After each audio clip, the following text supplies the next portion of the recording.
روزانہ ایسے اسلامی واقعات سننے کے لیے ہمارے چینل کو سبسکرائب ضرور کریں۔ حضرت سلیمان علیہ السلام کی دعا۔ بسم اللہ الرحمن الرحیم۔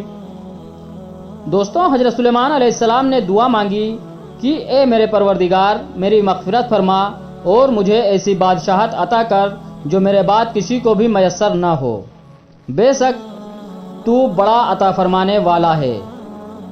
حضرت سلیمان علیہ السلام کی یہ دعا اللہ کے دین کے غلبے ہی کے لیے تھی، چنانچہ اللہ عز و جل نے دعا قبول فرمائی اور انہیں عظیم الشان حکومت عطا فرمائی۔ آپ ہفت اقلیم کے بادشاہ تھے، دنیا کی ہر سے آپ کی مطیع اور فرما بردار تھی۔ ہوا کو حکم دیتے تو وہ مہینوں کا سفر گھنٹوں میں طے کر دیتی۔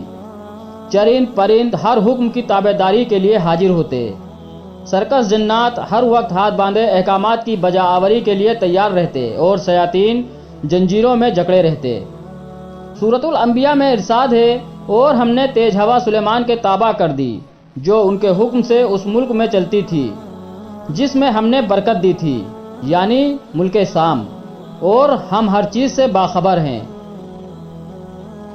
حضرت حسن بصری فرماتے ہیں کہ ہوا کے مسخر کرنے کا واقعہ حضرت سلیمان علیہ السلام کے ساتھ اس وقت پیش آیا جب آپ علیہ السلام اپنے لشکری گھوڑوں کے معائنے میں مصروف تھے۔ اس اثنا میں آپ علیہ السلام کی عصر کی نماز فوت ہو گئی، چونکہ اس غفلت کا سبب گھوڑے بنے تھے، لہٰذا انہوں نے اپنے ان خوبصورت اور بیش بہا گھوڑوں کو ذبح کر دیا۔ حضرت سلیمان علیہ السلام نے جب اپنی سواری کے جانور قربان کر دیے تو اللہ تعالیٰ نے انہیں اس سے بہتر سواری عطا فرما دی اور ہوا کو مسخر کر دیا۔ حضرت سلیمان کے ان گھوڑوں کا واقعہ قرآن کریم کی سورہ صاد کی آیت 31، 32، 33 میں موجود ہے۔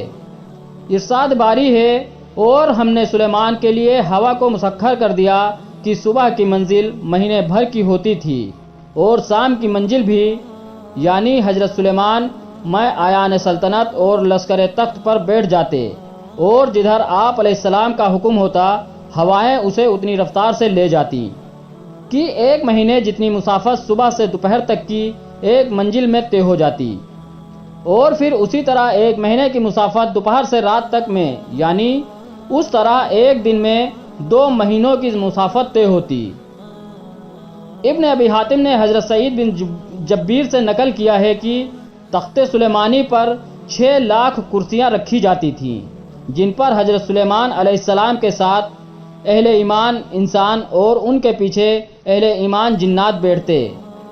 پھر پرندوں کو حکم ہوتا کہ وہ تخت پر سایہ کر لیں تاکہ آفتاب کی تپش سے تکلیف نہ ہو۔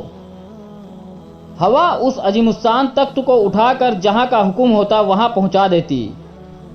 بعض روایات میں ہے کہ اس ہوائی سفر کے وقت پورے راستے حضرت سلیمان علیہ السلام سر جھکائے اللہ کے ذکر و شکر میں مشغول رہتے۔ جزاکم اللہ خیر۔